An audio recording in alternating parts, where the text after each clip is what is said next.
1000 felkleuren oranje vlaggen liggen de kleur bij de Dokkumer Vlaggencentrale in Dokkum.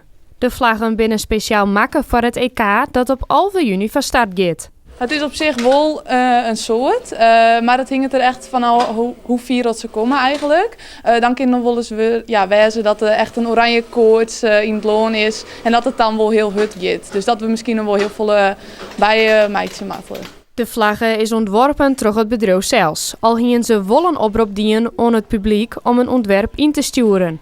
Maar daar werd net volop reageerd. We hadden net heel veel respons op de actie.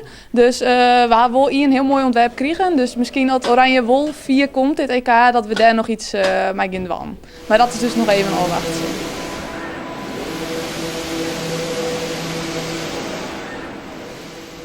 Dwarsement speelt een heel tijd wichtigere rol bij bedrijven en daar is bij het meidjen van deze vlaggen ook rekening mee houden. We hadden wel rekening mee houden dat we geen iertal of zo op de vlag zetten.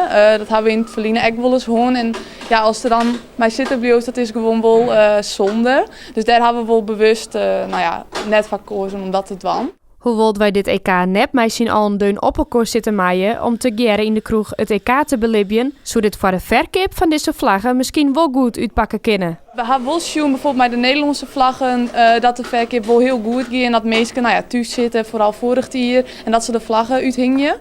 Dus misschien dat nou wel wedstrijd is dat ze thuis zitten en bij de street of bij de boren of zo, dat ze alles wat oranje kleuren willen, dus dat ze dan de vlaggen uithingen. Dat zou zomaar kunnen.